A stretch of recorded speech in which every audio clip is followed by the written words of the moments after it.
कहानी की शुरुआत में ही हम प्रेम नाम के एक लड़के और उसके परिवार को देखते हैं।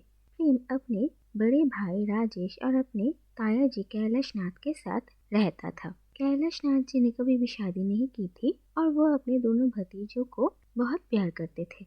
इसके बाद तय होता है कि राजेश की शादी करवाई जाएगी और इसके बाद देखा जाता है कि प्रेम और राजेश के मामा जी ने राजेश के लिए एक रिश्ता लेकर आते हैं और देखा जाता है कि जिस लड़की की शादी की बात राजेश के साथ होने वाली थे उसके पेरेंट्स को कैलाश नाथ जानते हैं। दरअसल वो लोग कैलाश नाथ के कॉलेज के फ्रेंड्स थे और फिर कैलाश नाथ प्रेम और राजेश को लेकर पूजा के पेरेंट्स से मिलने के लिए जाते हैं और वहाँ पर हम पूजा और निशा को अपने पेरेंट्स के साथ देखते हैं। फिर कैलाश नाथ पूजा और राजेश के रिश्ते की बात करते हैं और उन दोनों का रिश्ता तय हो जाता है। इसके बाद उन लोगों का एंगेजमेंट भी हो जाता है। राजेश और पूजा की शादी हो जाती है और सभी बहुत खुश थे।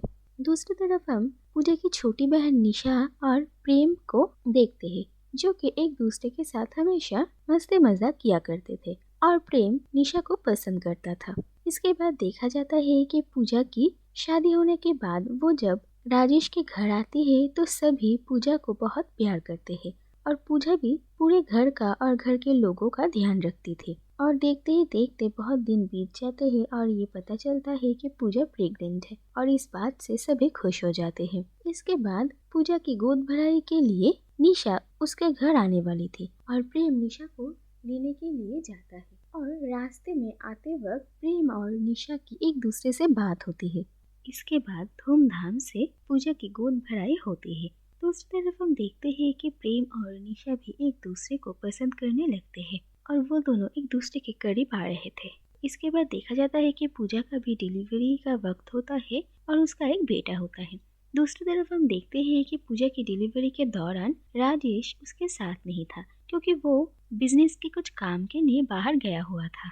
इसके बाद देखा जाता है कि निशा के पेरेंट्स और राजेश दोनों ही घर आते हैं और वो सब मिलकर नए बच्चे का स्वागत करते हैं। देखते देखते हंसी मजाक में कुछ दिन बीत जाते हैं और निशा और उसके पेरेंट्स का जाने का वक्त हो जाता है। इसकी वजह से प्रेम और निशा दोनों ही थोड़ा अपसेट होते हैं और वो दोनों ही एक दूसरे को अपने प्यार का इजहार करते हैं। इसके बाद निशा चली जाती है और फिर देखा जाता है कि एक दिन प्रेम पूजा को लेकर उसके मायके छोड़ने के लिए जाता है और प्रेम पूजा को ये कह देता है कि वो और निशा एक दूसरे से प्यार करते हैं और ये बात सुनकर पूजा बहुत खुश होती है और वो प्रेम और निशा की शादी की जिम्मेदारियां खुद ले लेती है। लेकिन इसी दौरान पूजा अपने घर के सीढ़ियों से नीचे गिर जाती है और उसके सर पर बहुत चोट लगती है जिसकी वजह से पूजा की मौत हो जाती है और पूजा के मौत के बाद घर में सन्नाटा छा जाता है और राजेश बिल्कुल टूट जाता है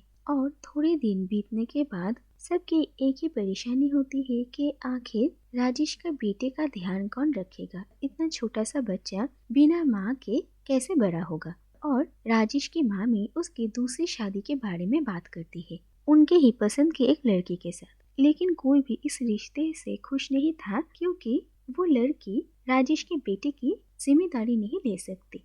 और इसके बाद निशा के पापा कैलाश नाथ को ये कहते हैं कि क्यों न राजेश और निशा की शादी करवा दी जाए तो फिर निशा पूजा और राजेश की बेटे का ध्यान रख सकती है और इस बात से कैलाश नाथ भी हाँ कर देते हैं और राजेश कहता है कि पहले निशा को पूछना चाहिए। दूसरी तरफ प्रेम जब ये बात सुनता है तो वो उन लोगों से कुछ भी नहीं कहता। इसके बाद जब निशा के पापा उसकी माँ से निशा और राजेश की शादी की बात कर रहे थे तो निशा उन लोगों की बात आधा अधूरा सुनती है और उसे ये गलतफहमी हो जाती है कि उसकी और प्रेम की शादी की बात हो रही है और इसीलिए वो शादी के लिए हाँ कर देती है। दूसरी तरफ हम देखते हैं कि पूजा की मौत के बाद उसके और राजेश का बेटा निशा के पास ही रह रहा था। इसके बाद निशा और राजेश की शादी की तैयारियां होती है और मेहंदी के दिन शादी का कार्ड पढ़कर निशा को ये पता चलता है कि दरअसल उसकी और राजेश की शादी होने वाली है और ये बात जानने के बाद ही निशा अपनी माँ से बात करना चाहती थी। लेकिन इससे पहले ही कैलाश नाथ के साथ निशा की मुलाकात होती है और राजेश से शादी के लिए हाँ करने के लिए कैलाश नाथ निशा का शुक्रिया अदा करते हैं और वो ये दिखाते हैं कि राजेश अपने बेटे को लेकर कितना खुश है और सबकी इतनी खुशी देखकर निशा भी किसी से कुछ कह नहीं पाती। और इसके बाद देखा जाता है कि निशा रात में प्रेम को कॉल करती है और प्रेम और निशा दोनों ही समझते हैं कि घर और परिवार की खुशियों के लिए और बच्चे की जिम्मेदारी के लिए उन लोगों को ये कुर्बानी देनी ही पड़ेगी। इसीलिए वो दोनों ही किसी से कुछ नहीं कहते और इस शादी को मान लेते हैं। इसके बाद देखा जाता है कि शादी का दिन आता है और बारात निशा के घर के सामने आती है। दूसरी तरफ निशा तैयार होती है। इसके बाद निशा उस नेकलेस को देखती है जो नेकलेस पूजा ने निशा को दी थी और ये नेकलेस निशा और प्रेम की प्यार की निशानी भी थी।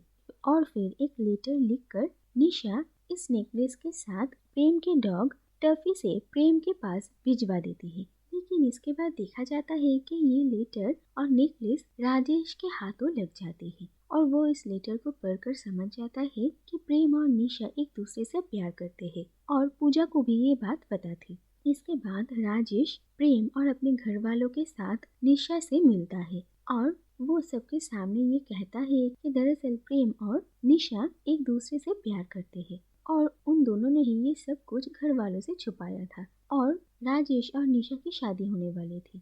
और राजेश निशा से कहता है कि उसे पूजा के बेटे का ध्यान रखने के लिए उसकी माँ बनने की जरूरत नहीं, बल्कि वो उसकी चाची बनकर भी उसकी परवरिश कर सकती है। और इसके बाद राजेश घर वालों को निशा और प्रेम की शादी के लिए मनाते हैं और कहते हैं कि यही पूजा की आखिरी ख्वाहिश थी। इसके बाद सब प्रेम और निशा की शादी के लिए मान जाते हैं और उन दोनों की शादी हो जाती है। और इसके बाद निशा प्रेम के घर आती है और सब निशा का स्वागत करते हैं और सभी बहुत खुश होते हैं। और इसी के साथ ये कहानी यहीं पर ही खत्म हो जाती है।